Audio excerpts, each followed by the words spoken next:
Hello and welcome to the final video installment of my road trip adventures. Today's contribution contains the journey's culinary highlights, including, as promised, the invention and consumption of onion ice cream. Surprisingly delicious, painfully repulsive, you'll just have to watch and find out.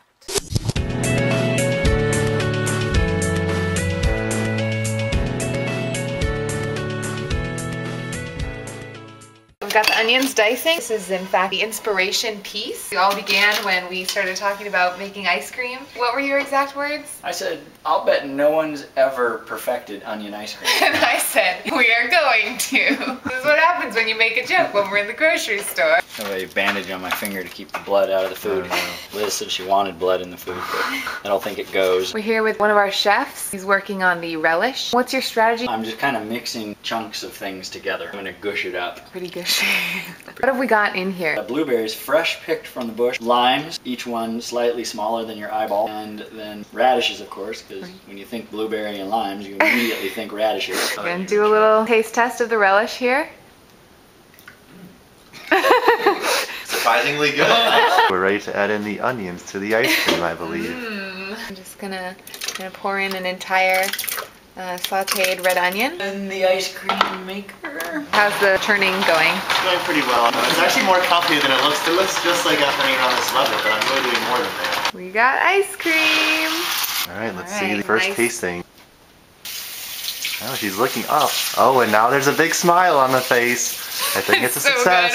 Oh, it's good. She likes it.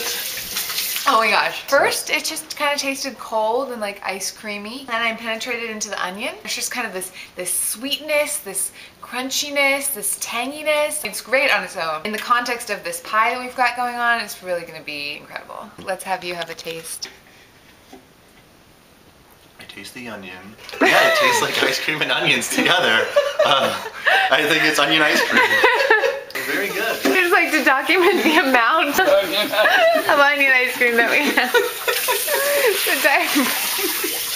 Alright, we've got a nice cashew crust, a bed of spinach, pineapple, cottage cheese, cheddar, and eggs, and then some potatoes on top. And now I'm going to place on the lattice crust. This will be a risky maneuver here. If she can execute this, it'll be a big moment in cooking history. Alright, that was the easy one. Wow. Can she do it? This is a tricky one. So we have the assembly of the meal happening here. Aloha Topeka spinach nut pie. We add some onion ice cream on the top, or creamy onion topping. Finally, the Fraggle relish. Kind of lovely kind of color. Wow, look at that. The theme song to Bolt in the background. This is like VE Day or something. Who wants to have the first taste? And? I don't know if this is good or not. It might be pretty awful. Alright, what's the green stuff? I think that's the relish. That was okay. Yeah, okay, alright, we'll take that. Where does this rank in dishes? It's on the lower end of the spectrum. Any other words? I've got some tears. Does that help?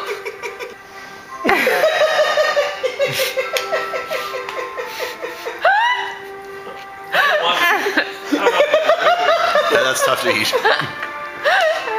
So yes, admittedly, and for the first time in our culinary career, Coach and I produced something of a flop. Our one consolation was that apparently when we do flop, we flop big time. And now, to conclude this video, a brief reenactment of a corn splitting tutorial. So Christine and I were shucking this corn, and then Marla said we needed to break it. So Christine takes her corn and she goes, hi-ya! And look at that! Two perfectly even pieces of corn, clean Can we get a close-up on the really corn? Impressive. I offered Christine mine to break, and she said that I should do it, and that I should make sure to have confidence. But I take my corn, yeah, and it gets a little bit mashed and all over. She said that I need a little more practice. You have no corn confidence? I have too much corn confidence. I'm definitely going to keep practicing that, mainly because if I get it right, I'll finally have the license to truthfully say, I know corn foo.